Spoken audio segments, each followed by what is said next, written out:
పాకిస్తాన్ విభజనతో పోల్చుతూ BJP MP Tejaswi సూర్య చేసిన వ్యాఖ్యలపై బీఆర్ఎస్ సీనియర్ నేత మాజీ మంత్రి హరీష్ రావు మండిపడ్డారు.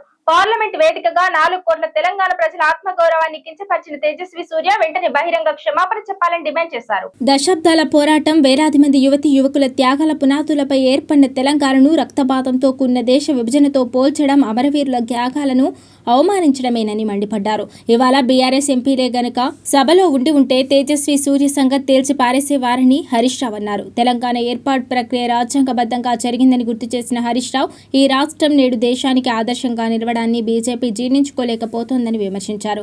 ఒకవేళ తెలంగాణ ఏర్పాటు భారత్ పాక్ విభజన వంటిదే అయితే ఆనాడు పార్లమెంట్లో బీజేపీ బిల్లుకు ఎందుకు మద్దతు ఇచ్చిందని ప్రశ్నించారు. గతంలో ప్రధాని మోదీ కూడా రాష్ట్ర ఏర్పాటుపై అనుచిత వ్యాఖ్యలు చేశారని, ఇప్పుడు తేజస్వి సూర్య అదే బాటలో నడుస్తూ విషం చిమ్ముతున్నారని హరీష్ రావు ధ్వజమెత్తారు. రాష్ట్రం నుంచి ఎన్నికైన బీజేపీ, కాంగ్రెస్ ఎంపీల మౌనాన్ని హరీష్ రావు తీవ్రంగా తప్పుబట్టారు.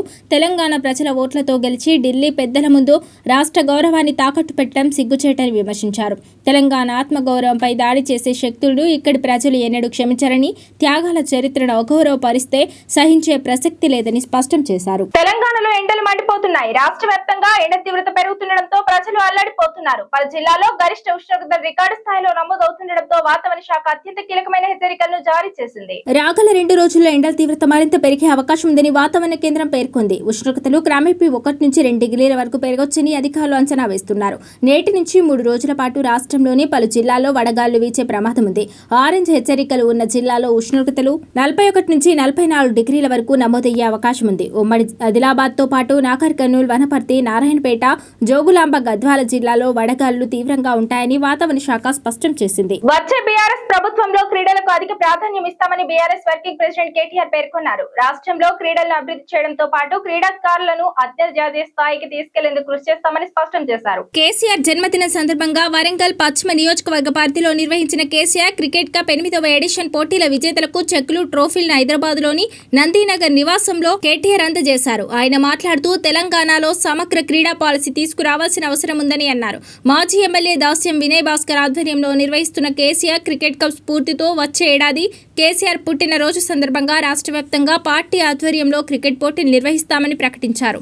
ఈ సందర్భంగా వరంగల్ పశ్చిమ గులాబీ శ్రేణులను, కాకతీయ క్రికెట్ అకాడమీ సభ్యులను అభినందించారు. ఓరుగల్లు క్రీడాకారులు అంతర్జాతీయ స్థాయిలో రాణించాలి. ప్రభుత్వ మాజీ చీఫ్ విప్, మాజీ సభ్యులు బీఆర్ఎస్ హన్మకొండ జిల్లా అధ్యక్షులు దాస్యం వినయ్ భాస్కర్ మాట్లాడారు. కేసీఆర్ జన్మదినాన్ని పురస్కరించుకుని వరంగల్ పశ్చిమ నియోజకవర్గంలో 8 ఏళ్లుగా కేసీఆర్ క్రికెట్ టోర్నమెంట్ ను విజయవంతంగా నిర్వహిస్తున్నామని తెలిపారు. హన్మకొండ జిల్లా పరిధిలోని పేద క్రీడాకారులకు చేయూతను అందిస్తున్నామని పేర్కొన్నారు. కేసీఆర్ క్రికెట్ కప్ 8వ ఎడిషన్ పోటీలో టోర్నీ విన్నర్ గా నిలిచిన 51వ డివిజన్ జట్టుకు, రన్నర్స్ గా నిలిచిన 49వ డివిజన్ జట్టుకు కేటీఆర్ చేతుల మీదుగా నగదు బహుమతులు, ట్రోఫీలు అందజేశారు. డిపార్ట్మెంట్ క్రికెట్ విభాగంలో విన్నర్ గా నిలిచిన అంజలి కిడ్నీ కేర్ సెంటర్ హాస్పిటల్ జట్టుకు, రన్నర్ అప్ గా నిలిచిన సంకీర్తన హాస్పిటల్ జట్టుకు కూడా ట్రోఫీలను అందజేశారు.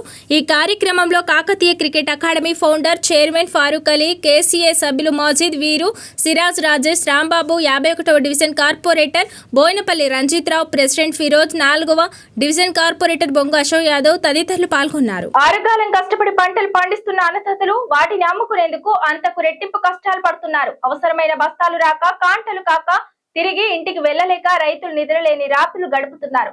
తాజాగా నిర్మల్ జిల్లాలో రహదారిపై బైఠాయించి మొక్కజొన్న రైతులు రాస్తారోకో చూపెట్టారు. మొక్కజొన్న కొనుగోలు కేంద్రాలు తక్షణమే ఏర్పాటు చేయాలని లక్ష్మణ్ చందా మండలం కనకాపూర్ గ్రామం వద్ద NH61 రహదారిపై రాస్తారోకో చేయడంతో రహదారిపై వాహనాలు భారీగా నిలిచిపోయాయి.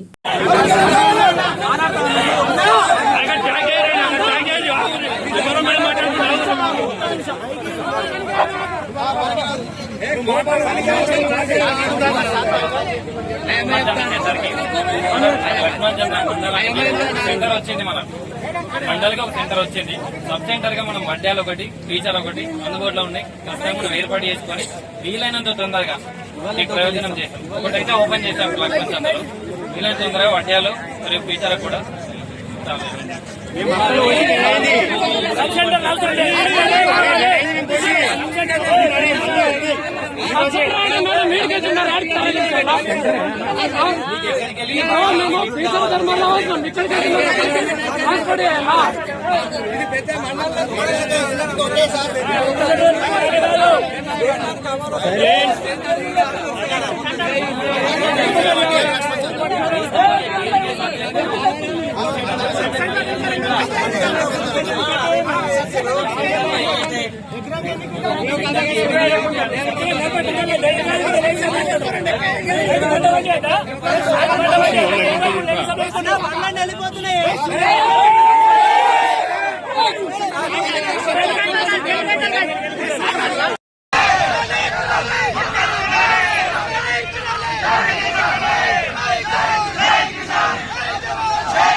మహిళా రిజర్వేషన్ బిల్ రాజకీయ కోణంలో చూడవద్దు అని ప్రధాని మోదీ అన్నారు. మహిళా రిజర్వేషన్ బిల్లు ఏ పార్టీకి అనుకూలం కాదు అన్నారు. లోక్సభలో డిలిమిటేషన్ మహిళా రిజర్వేషన్ బిల్లును ప్రవేశపెట్టిన నేపథ్యంలో ప్రధాని మోదీ ప్రసంగించారు. ఈ సందర్భంగా ఆయన మాట్లాడుతూ మహిళా రిజర్వేషన్ బిల్లు అంశంలో క్రెడిట్ ఎవరిదన్న దానిపై ఆలోచించరాదు అన్నారు. కావాలంటే మీరు క్రెడిట్ తీసుకోవచ్చు అని ఆయన ప్రతిపక్షాలకు చెప్పారు. ముందుగా 33% మంది మహిళలు ఇక్కడకు రావాలన్నారు. భారతీయ సోదరీమణులను నమ్మండి అని వారి ఇంటెలిజెన్స్ ను గుర్తించాలన్నారు. నారీ శక్తి వికసిత్ భారత్ కు ఉపయోగపడుతుందన్నారు. మనం తీసుకోబోయే నిర్ణయాన్ని మహిళలు వీక్షిస్తున్నారని మన ఉద్దేశాలను కూడా గమనిస్తున్నారన్నారు. మహిళా రిజర్వేషన్ ప్రక్రియను మరింత ఆలస్యం చేయవద్దు అన్నారు. రాజ్యాంగ సవరణ బిల్లులతో ఏ రాష్ట్రానికి అన్యాయం జరగదు అని ఎవరిని వివక్షపూరితంగా చూడబోమన్నారు. మహిళా రిజర్వేషన్ బిల్లు విషయంలో తనకు క్రెడిట్ అవసరం లేదని మోదీ అన్నారు. ఒకవేళ బిల్లు పాస్ అయిన తర్వాత ఎవరైనా కావాలంటే వారి పేరు ఫోటో మీద ఫుల్ పేజీ యాడ్ ఇవ్వనున్నట్లు చెప్పారు. మహిళా రిజర్వేషన్ బిల్లును అందరి అచీవ్మెంట్ గా చూడాలన్నారు. ఇది ఏ ఒక్క వ్యక్తి లేదా రాజకీయ పార్టీకి చెందిన సక్సెస్ కాదన్నారు. రాజకీయంగా తనకు లబ్ధి జరుగుతుందని ప్రధాని పేర్కొన్నారు. కానీ ఒకవేళ 3 దశాబ్దాల తర్వాత కూడా ఈ సంస్కరణ చేపట్టకపోతే అప్పుడు ఆ లబ్ధి ఏ పార్టీకి దక్కదని అన్నారు. మహిళా రిజర్వేషన్ బిల్లును వ్యతిరేకించేవారు భవిష్యత్తులో భారీ మూల్యం చెల్లించుకుంటారన్నారు. డిలిమిటేషన్ అంశంలో గ్యారంటీ ఇవ్వనున్నట్లు ప్రధాని తెలిపారు. గ్యారంటీ, ప్రామిస్ పదాలు వాడమంటే వాడుతానని, ఒకవేళ తమిళంలో దీనికి తగిన పదం ఏదైనా ఉందంటే దాన్ని కూడా చెబుతానని, మన ఉద్దేశం స్వచ్ఛమైందైతే అప్పుడు పదాలతో ఆడాల్సిన అవసరం ఉండదని ఆయన అన్నారు. ముఖ్యమంత్రి రేవంత్ రెడ్డి, మేము అలసిపోయా. మీరు పెట్టే అవమానం, ఈ వ్యవస్థలో మాకు జరిగే అన్యాయాన్ని, అవమానాన్ని చక్కదిద్దే స్థితిలో మీరు లేరు. కారణమేంటో మీరే చెప్పాలి. దీనికి కారణం ఏంటి? నీ వెనుక గుంతలు తవ్వుతున్నారు నల్లికుట్లోని ఎవరు చెప్పమంటూ నీ గవర్నమెంట్ కూలిపోవడానికి చాలా సిద్ధంగా ఉంది. నువ్వు ఒక్కడివే పనిచేస్తే కుదరదు కదా. వర్గీకరణ అయిన తర్వాత కూడా ప్రభుత్వ నిర్ణయానికి వ్యతిరేకంగా సమావేశాలు పెడితే నువ్వేమైనా చేయగలిగావా అని మాజీ మంత్రి మోత్కుపల్లి నరసింహులు ప్రభుత్వాన్ని ప్రశ్నించారు. అసలు అవినీతి పరులను ఒక్కనన్నా నువ్వు తీసేసినవా? ఒక్కడి మీదనన్నా నువ్వు యాక్షన్ తీసుకున్నావా? అసలు ఎవరు అవినీతి పరులు? ఈ గుంతలో తవ్వెటోడు ఎవరు? అవినీతిలో 10% అని పేరు పడ్డ మంత్రి ఎవరు? అసలు నీ పార్టీ ఎట్లొస్తుంది? ఇంత బహిరంగ అవినీతి రాష్ట్రంలో ఏ మూలకెళ్ళి ఎవరిని అడిగినా ఒక మంత్రికి 10% అనే పేరుంది. ఆయనకు 10% అంటే ఆయన పేరు చెబుతుర్రు జనం. మరి ఎందుకు నిర్ణయం తీసుకోలేకపోతున్నావు నువ్వు? ఒక వ్యక్తి ఎస్సీ, బీసీ, ఓసీ ఎవరైతే ఏంది అవినీతి పరుడు ఎవరైనా తీసేయాల్సిందే. ఎందుకు తీసేయలేకపోతున్నావు? నీకు ముఖ్యమంత్రి పదవే ముఖ్యమా? నీ పదవి ఉండాలన్నా ప్రజలు నీ వెంబడి ఉండాలి కదా. ప్రజలు నీ వెంబడి ఉండాలంటే అవినీతి పరులకు అంతం పలకాలి కదా. ఈ గొయ్యి తవ్వుతున్నది ఎవరు? అంతా అవినీతి పరుడు ఉన్న ప్రభుత్వం ఎట్లా నడుస్తుందని ధ్వజమెత్తారు. ఈ వ్యాఖ్యలు రాజకీయ వర్గాల్లో చర్చనీయాంశంగా మారాయి. ముఖ్యమంత్రి గారు, మేము అలసిపోయినామండి.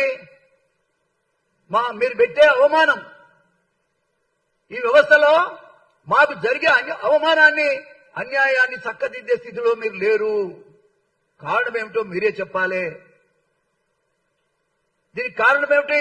నీ వెనుక గొంతులు తవ్వుతున్నారు నల్లి కుట్లోలు ఎవరు చెప్పమంటవా? అరే ఏం మాట్లాడుతున్నావా? నీ గవర్నమెంట్ కూలిపోవడానికి చాలా సిద్ధంగా ఉంది. నువ్వు ఒక్కడే పని చేస్తే కుదరదు కదా.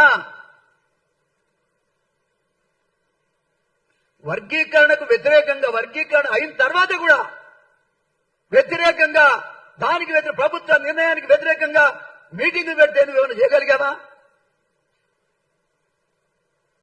అసలు అవినీతి పరులను ఒక్కడినన్నా నువ్వు తీసేసినవా?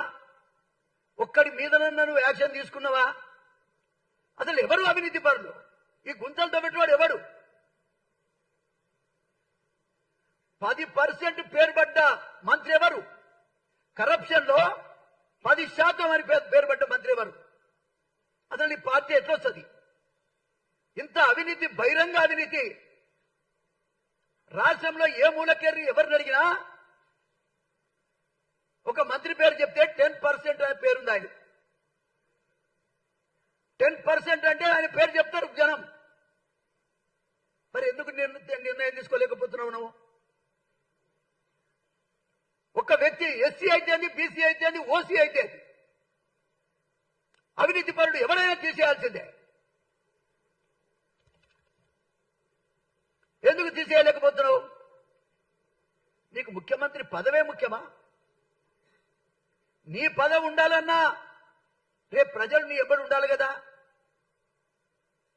ప్రజలు నీ ఎంబడి ఉండాలంటే అవినీతి పరులకు అంతం పలకాలి కదా. ఈ గొయ్యి దవ్వుతున్నాడు ఎవడు? ఇంత అవినీతి పరుడు ఉన్న ప్రభుత్వం ఎట్లా నడుస్తుంది? ప్రజలలో ఏమున్నది నీ గురించి, ఈ గవర్నమెంట్ గురించి? నేనంటా ఉన్నా ఇవాళ డిలిమిటేషన్ బిల్లు పేపర్లను కాల్ చేసిన తమిళనాడు సీఎం స్టాలిన్ డిలిమిటేషన్ బిల్లును వ్యతిరేకిస్తూ పేపర్లను తగలబెట్టి ఈ మంటలు బీజేపీ అహంకారాన్ని అణచివేస్తాయని వ్యాఖ్యలు చేశారు స్టాలిన్. தொகுதி வரைமுறை பெயரி மாநில அரசாங்கத்தின் உரிமையை பறிக்காதே. தமிழ்நாடு போராடும், தமிழ்நாடு வெல்லும், போராடும் போராடும்